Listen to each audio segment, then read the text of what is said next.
पीके के जी के भुलाइल रे भयवा। हाँ।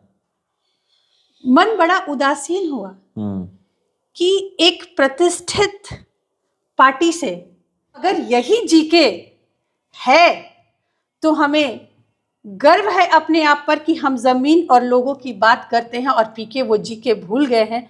बीजेपी के पार्टी से बिलोंग करने वाले और एक सांसद रहते हुए एक मन से इस तरह की ओछी बातें करेंगे ये उम्मीद नहीं थी। रितेश पांडे को बोले हैं, ठेंगा दिखा दिए, और खेसारी जी को बोले हैं, सबको बोले हैं कि वो सब लोग सब छोड़ के बीजेपी में ही आएंगे। तो कभी पार्टी में ज्वाइन नहीं करूंगा। मेरा जो काम है कलाकार है, वो कलाकार का कर्तव्य निभाऊंगा, वो अपनी ड्यूटी करूंगा, लेकिन पार्टी ज्वाइन नहीं करूंगा। जवाब तो उनको खेसारी। जिन मुद्दों को लेकर के प्रशांत जी 3 साल से लोगों को समझा रहे हैं कि फ्री की चीजें न देकर उनको उस काबिल बनाइए कि वो अपना खर्चा खुद। बिहार विधानसभा चुनाव समाप्त हुए लगभग 3 महीने से ऊपर हो चुके हैं। सरकार भी आप लोग जानते हैं कि किसकी बनी है, एनडीए की सरकार बनी है। मुख्यमंत्री नीतीश कुमार एक बार फिर से बने हैं, उन्हीं के नेतृत्व में सरकार चल रही है। और एक बयान याद होगा आप लोगों को कि जनसुराज पार्टी के सूत्रधार प्रशांत किशोर एक बयान दिए थे जब चुनाव का बिगुल बजने वाला था, उससे पहले, कि जेडीयू को अगर 25 सीटें आ जाएगी तो हम राजनीति से संन्यास ले लेंगे। जेडीयू को 84 सीटें आई है, और अब मनोज तिवारी का इसी पर बयान आया है, उन्हीं का बयान आया है कि मैं प्रशांत किशोर को ढूंढ रहा हूं, यानी पीके को ढूंढ रहा हूं।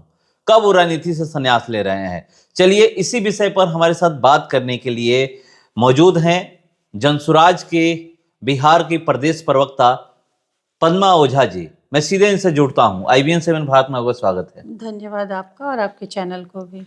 मनोज तिवारी का बयान सुने होंगे, जो बीजेपी के सांसद हैं। वो प्रशांत किशोर को ढूंढ रहे हैं और गा रहे हैं होली में, पीके का जीके भुलाइल रे यारवा। जी बिल्कुल, मैंने भी देखा है कि आज तक का जो साहित्यिक मंच सजा हुआ था उस पर मनोज तिवारी जी थे। वैसे तो मैं मनोज तिवारी की फैन रही हूँ, करीब 20 साल से उनके गाने सुनते आई थी और काफ़ी सम्मान देती थी मैं उनको, जिस तरह से वो भोजपुरी को आगे बढ़ाए हैं और भोजपुरी के गाने गाते थे। लेकिन कल मैंने जब उनका ये देखा कि किस तरह से वो तंज कसते हुए प्रशांत किशोर पे कि पीके के जीके भुलाइल रे भयवा, मन बड़ा उदासीन हुआ कि एक प्रतिष्ठित पार्टी से, बीजेपी के पार्टी से बिलोंग करने वाले और एक सांसद रहते हुए एक मन से इस तरह की ओछी बातें करेंगे ये उम्मीद नहीं थी। जिस प्रशांत किशोर की जीके की बात वो कह रहे हैं, तो जीके का मतलब तो यही है कि जीके का मतलब सवाल ये है, जीके के प्रश्न ही होते हैं। तो क्या जीके के प्रश्न ये है कि नीट की छात्रा के साथ जो दुर्व्यवहार हुआ उसके साथ क्या न्याय किया गया? 6 साल की बच्ची का जघन्य अपराध किया जाता है, उसको मार दिया जाता है, वो कहाँ सुरक्षित है? ये प्रश्न है। कल परसों की घटना है राजस्थान के भिवाड़ी की, जहाँ पे कि कारखाने में आग लगती है और यहाँ बिहार के 7 बच्चे मरते हैं। तो ये सारे तो सवाल करते हैं, क्योंकि एनडीए डबल इंजन की सरकार है बिहार में भी और पूरे देश में भी, और तिवारी जी बिलोंग करते हैं एनडीए से, और वो इस तरह की ओछी बातें करते हैं प्रशांत किशोर के लिए। वो प्रशांत किशोर जो इन सब गरीबों के लिए खड़े हैं और आज भी घर घर घूम रहे हैं, और अगर नीट पे कोई सवाल उठाया, क्योंकि उनको तो लिपापोती करके लोगों ने आत्महत्या का रूप दे दिया था, प्रशांत जी गए वहाँ पे अपनी बातें रखी, सपोर्ट किया, बोला, तब जाके वहाँ के 2 ऑफिसरों को, बड़े अधिकारियों को वहाँ सस्पेंड किया गया। SIT की गठन की गई, SIT से अब CBI के पास गई है, और CBI भी उसमें टालमटोल कर रही है, क्योंकि ये माना जा रहा है कि ये जो घटना हुई है ये साधारण घटना नहीं है। इसमें बड़े बड़े सफेद पोश लोग भी इसमें जुड़े हुए हैं, जिससे कि वो लीपापोती का काम करने के लिए वो लोग चाह रहे हैं। हम लोग भी इंतजार कर रहे हैं कि उनको अपना काम करने दिया जाए, देखें कि परिणाम क्या आता है, उसके बाद हम लोग आगे बढ़ेंगे। तो अगर यही जीके है तो हमें गर्व है अपने आप पर कि हम जमीन और लोगों की बात करते हैं और पीके वो जी के भूल गए हैं। याद दिला रहे हैं जो उन लोगों का काम है, जो डबल इंजन की सरकार का काम है, वो काम पीके कर रहे हैं। तो ये व्यंग्यात्मक और लयबद्ध करना, गाने में पिरो करके किसी का मजाक उड़ाना, ये कहीं भी शोभनीय नहीं है। एक प्रतिष्ठित पार्टी होने के नाते और एक सांसद होने के नाते ऐसे ओछे कार्य किसी प्रतिष्ठित व्यक्ति के लिए, वो सिर्फ और सिर्फ बिहार या भारत नहीं, पूरा देश पीके को जानता है, और उस पर इस तरह की टिप्पणी करना ये बहुत ही रितेश पांडे को लेकर भी बोले हैं। रितेश पांडे को बोले हैं, ठेंगा दिखा दिए, और खेसारी जी को बोले हैं, सबको बोले हैं कि वो सब लोग सब छोड़ के बीजेपी में ही आएंगे। तो खेसारी जी ने कहा ना कि पहली बार हम चुनाव लड़े थे, हमको समझ नहीं थी, जब हम वहां गए तो समझे कि किस तरह की राजनीति होती है। अगर खाली झूठ ही बोला जाता है तो हम उसको त्यागते हैं, और भविष्य में कोई भी पार्टी में ज्वाइन नहीं करूंगा। मेरा जो काम है, कलाकार है, वो कलाकार का कर्तव्य निभाऊंगा, वो अपनी ड्यूटी करूंगा, लेकिन पार्टी ज्वाइन नहीं करूंगा। जवाब तो उनको खेसारी जी ने दे दिया है। और ये सब मतलब इतने बड़े सांसद जब इस तरह का भाषा का प्रयोग करते हैं तो क्या लगता है कि राजनीति किस तरफ है? देखिए, यही डबल इंजन के सरकार की एनडीए का चाल चरित्र और चेहरा है।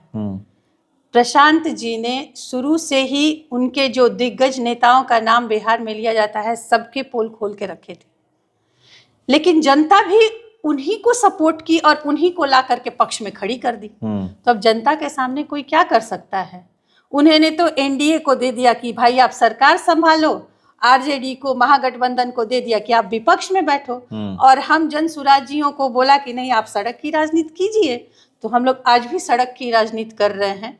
उन सभी दबे कुचले असहाय जिसके साथ अन्याय हो रहा है, उनके साथ हम खड़े हैं। एक दो मुद्दे उठाए थे, एक दो मुद्दे उठाए थे, ये आपको ही पता है कि जैसे शराबबंदी को लेकर के 2 अक्टूबर को 2024 में 2 अक्टूबर को जब पार्टी का मतलब पार्टी बनती है गांधी मैदान में, तो वहां पर वो बोले थे, मैं वहां पर था, तो वहीं पर बोले थे कि अगर मेरी सरकार बनती है तो हम शराबबंदी खत्म कर देंगे।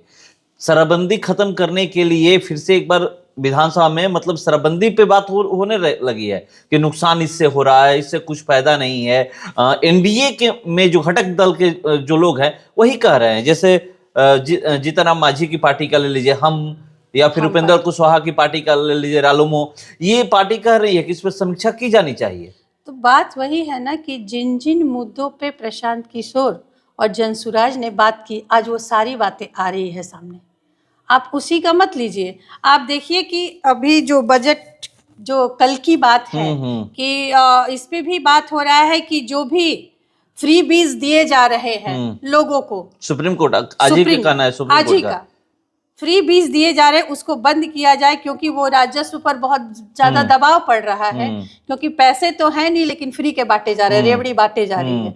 फ्री का बिजली दे दो, फ्री का अनाज दे दो। जिन मुद्दों को लेकर के प्रशांत जी 3 साल से लोगों को समझा रहे हैं कि फ्री की चीजें न देकर उनको उस काबिल बनाइए कि वो अपना खर्चा खुद चलाए, वो बिजली का बिल स्वयं भरे, वो अपना अनाज खुद खरीदे, कि हमको उसको उसके काबिल बनाना, न कि भिखारी बनाकर हम पे आश्रित बना करके छोड़ देना है।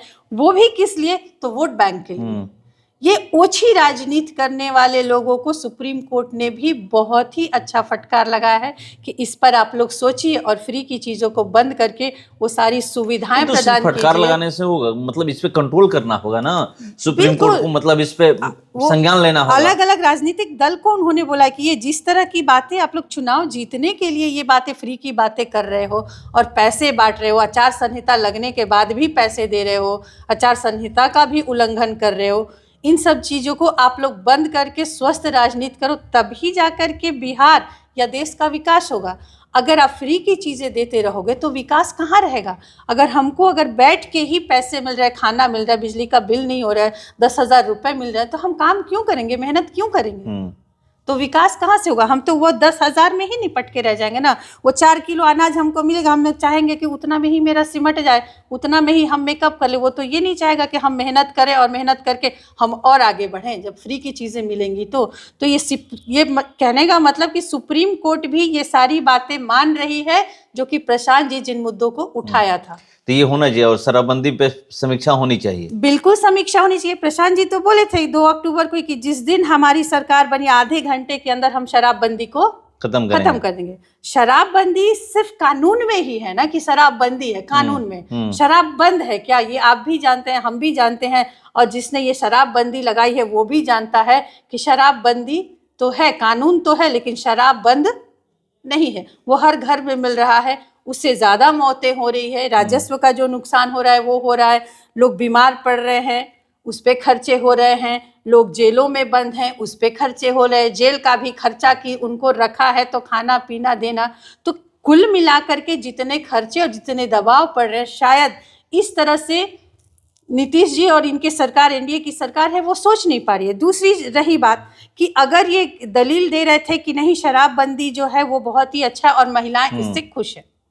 अगर महिलाएं खुश है, बिहार की महिलाएं, तो कहने की बात कि पूरे देश में एनडीए की सरकार है और बिहार में एनडीए की सरकार है, तो बिहार में जब ये सही और अच्छा है, शराबबंदी अच्छा है, तो भाई पूरे देश में लगाइए आप। उत्तर प्रदेश में भी करिए, पूरे देश की महिलाओं को। गुजरात में तो है, उत्तर प्रदेश में करिए, हिमाचल प्रदेश में करिए। आप तो केंद्र में ही है, राज्य की बात छोड़िए, आप तो पूरे एनडीए की सरकार तो पूरे भारत देश में ही है ना, तो पूरी सरकार है उनकी, पूरे देश में लगाइए कि शराबबंदी हो भाई, वो मिठाई सब लोग खाए जो बिहार को मिल रहा है।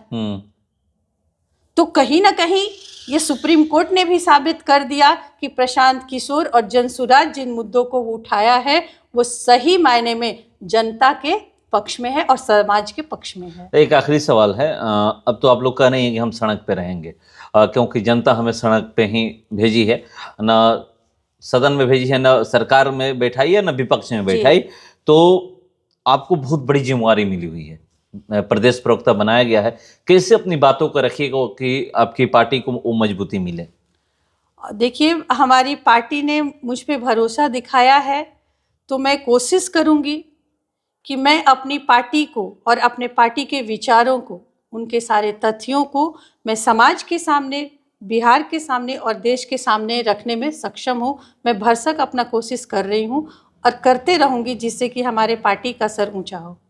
तो देखिए, प्रदेश प्रवक्ता बनाया गया है बिहार का, और अब आपको ये दिखेंगी पार्टी के तरफ से हर मुद्दे को उठाते हुए या फिर डिफेंड करते हुए, अगर पार्टी के ऊपर कोई भी कुछ भी बोलता है तो। और जो मनोज तिवारी का अभी एक आज तक के मंच पे जो बयान आया हुआ था, उस पर बातें कर रही थी कि एक इतने बड़े पार्टी के सांसद को ये शोभा नहीं देता है कि इस तरह की बातें करे, और वैसे व्यक्ति पे जो पूरा देश में जिस व्यक्ति को लोग जानते हैं और उनकी छवि क्या है ये किसी से छुपी हुई नहीं है।